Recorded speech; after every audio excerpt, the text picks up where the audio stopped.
मैं डॉक्टर सादुल खान, सदाचार राजनीति विज्ञान विभाग, राजकीय बांगड़ महाविद्यालय तिकोना नाम कार्यरत हूँ।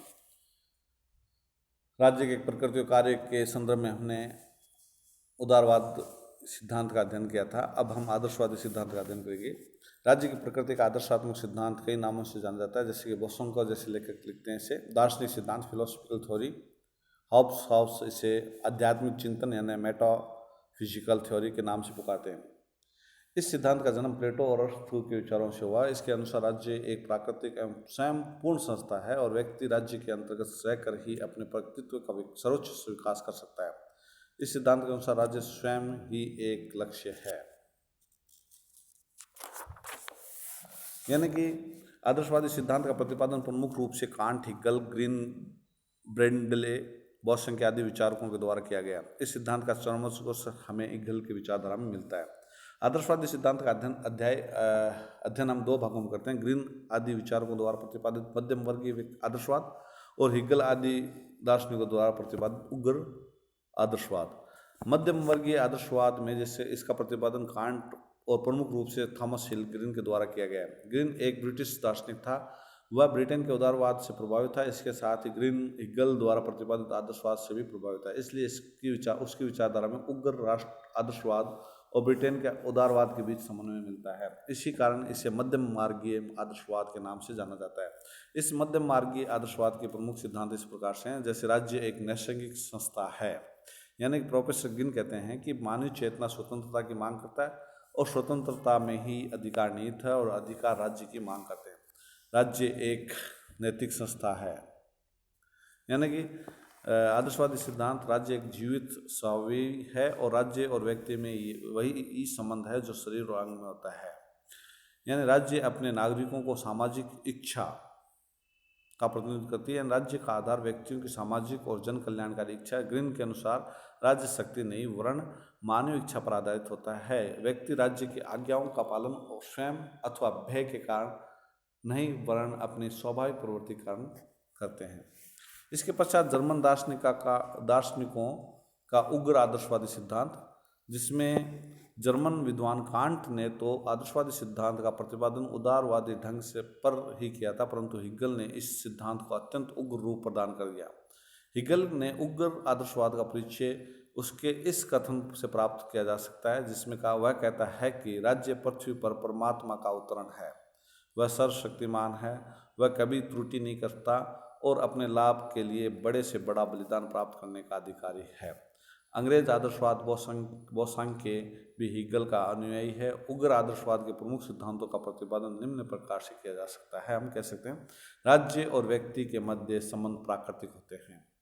यानी कि राज्य और व्यक्ति का संबंध व्यक्ति के व्यक्तित्व का अभिन्न अंग होता है, इसलिए राज्य और व्यक्ति का संबंध प्राकृतिक है। व्यक्ति का वर्तमान राज्य के कारण ही है और राज्य के बिना उसका यह स्वरूप स्थिर नहीं रह सकता।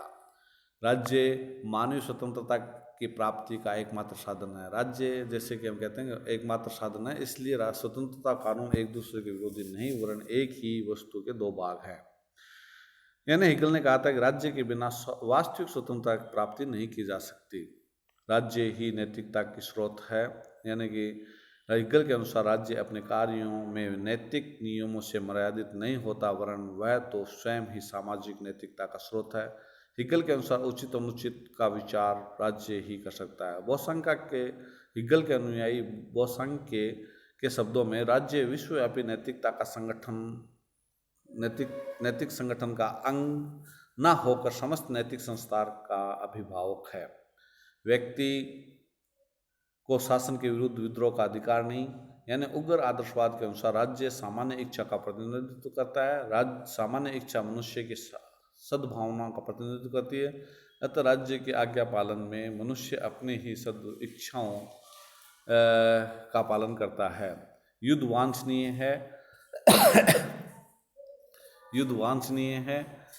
हिगल के अनुसार अंतर्राष्ट्रीय नियमों के बंधनों का पालन करना राज्य के लिए आवश्यक नहीं है। यानी हिगल का कथन है कि युद्ध की स्थिति में से ही राज्य के निजी व्यक्तित्व का ज्ञान होता है। राज्य के कार्य और कार्यक्षेत्र के संबंध में आदर्शवादी सिद्धांत हम अध्ययन करते हैं।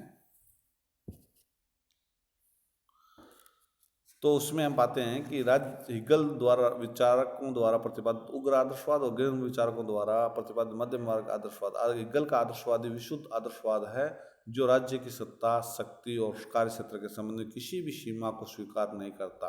ग्रीन आदर्शवादी विचारक हैं, लेकिन साथ ही वह उदारवाद से भी विपरीत हैं। ग्रीन की विचारधारा में आदर्शवाद और उदारवाद के बीच समन्वय स्थापित हो गया है, इसलिए ग्रीन के आदर्शवाद को मध्यम मार्गीय आदर्शवाद कहा जा सकता है।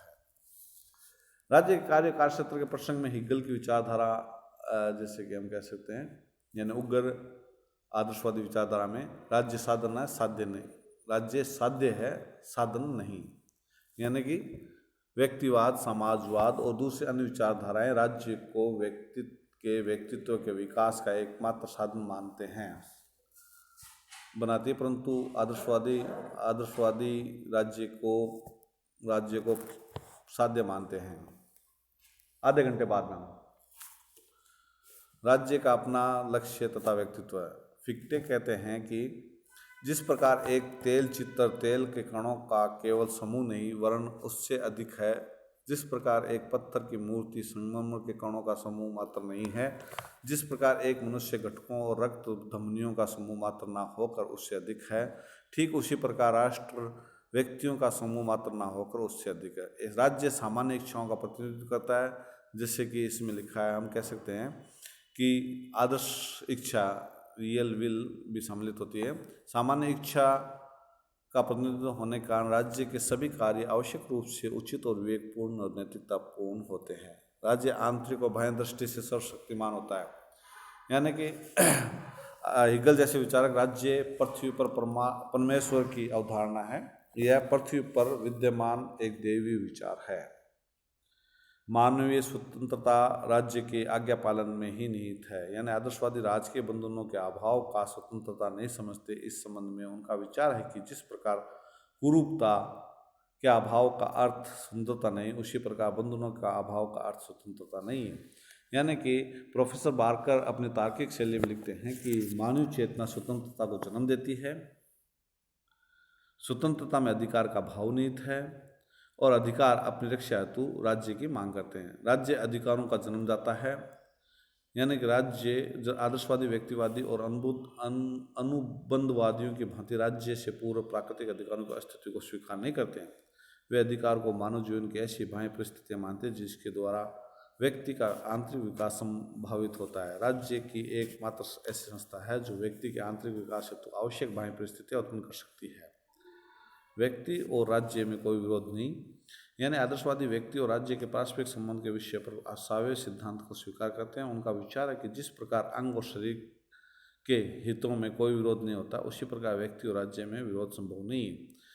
एक पंक्ति में हम कह सकते हैं कि हिगल के विचार में व्यक्ति के प्रसंग में या अपने विचार नागरिकों के प्रसंग में राज्य के कार्यक्षेत्र की कोई भी सीमा नहीं है। राज्य को वे सभी कार्य करने चाहिए जिन्हें राज्य स्वयं अपने विवेक के आधार पर उचित समझता है। ग्रीन के अनुसार राज्य की कार्य, जैसे ग्रीन के अनुसार राज्य का प्रमुख कर्तव्य व्यक्ति द्वारा उसके व्यक्तित्व का पूर्ण विकास करवाना है, यानी कि नैतिकता तो व्यक्ति के अंतःकरण से संबंधित एक ऐसी वस्तु है जो स्वयं व्यक्ति द्वारा आत्मरोपित कर्तव्यों के निष्काम संपादन से ही निहित है। ग्रीन के आदर्शवादी राज्य का कर्तव्य यह है कि सद्य कर्तव्यों के करने में व्यक्ति के मार्ग में जो बाधाएं आए उन्हें बाधित करें और ऐसी आवश्यक परिस्थितियों को व्यवस्था करें तथा उन्हें स्थिर रखे जिनमें नैतिकता का विकास संभव हो सके।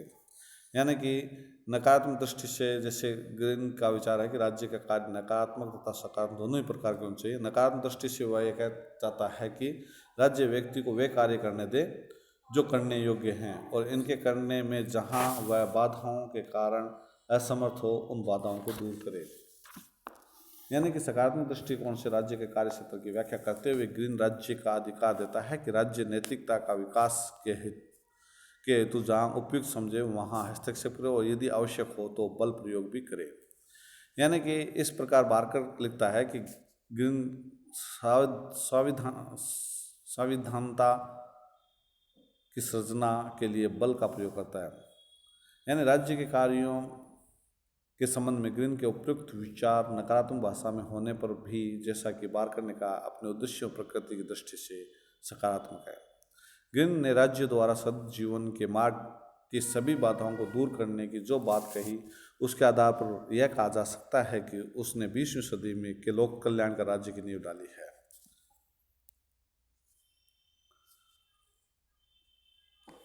ग्रीन अंतर्राष्ट्रीय क्षेत्र में भी राज्य के नियम को सत्ता प्रदान नहीं करता है। इसी प्रकार ग्रीन ने उदारवाद आदर्शवाद दोनों के दोषों को दूर करते हुए एक समन्वयकारी और संतुलित विचारधारा का प्रतिपादन किया। आदर्शवादी सिद्धांत की आलोचना के बारे में हम अध्ययन करें तो यह राज्य को निरंकुश बना देता है। यानी CEM जोड़ कहता है कि यह सिद्धांत ना तो सिद्धांत की दृष्टि से सही है, ना तथ्यों के अनुकूल है। इसमें वर्तमान राज्यों की विदेश नीति के क्षेत्र में अविवेकपूर्ण कार्यों का समर्थन करने की प्रवृत्ति भी परिलक्षित होती है।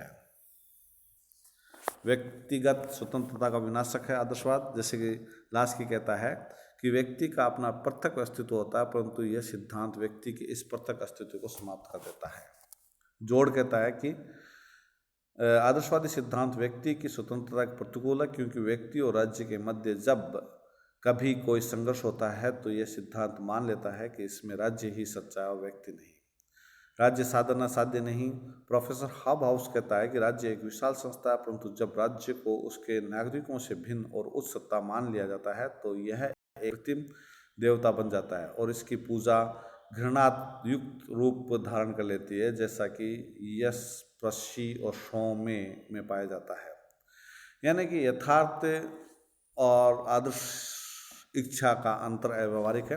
यानी आदर्शवाद का आधारभूत विचार यह है कि राज्य सामान्य इच्छा का प्रतिनिधित्व करता है जो व्यक्तियों की आदर्श इच्छाओं का सार होती है, किंतु यथार्थ और आदर्श इच्छा का अंतर एवं सामान्य इच्छा की धारणा कल्पना जगत की वस्तु है। व्यवहार में उनका ज्ञान प्राप्त न हो सकने के कारण उनका कोई मूल्य नहीं। राज्य, समाज और सरकार भिन्न भिन्न संस्थाएं हैं।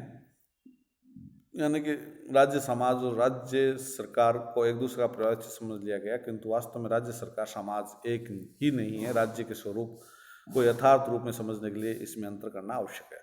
प्रगति विरोधी और भयानक भी है। प्रमुख आदर्शवादियों में से अरस्तु ने दासता, हिगल ने युद्ध, ग्रीन ने पूंजीपति के प्रति विश्वास व्यक्त किया है। इसी आधार पर हॉब्सन ने कहा कि आदर्शवाद रूढ़िग्रस्त से भरा हुआ है, फिर भी इसका महत्व है।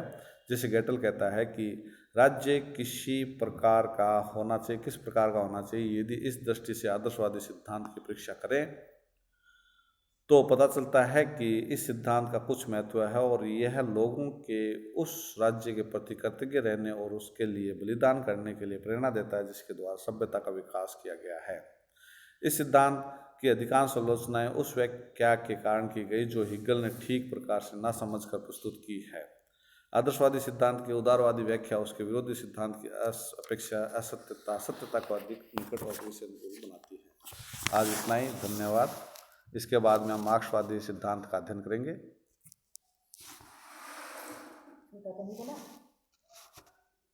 बन गया।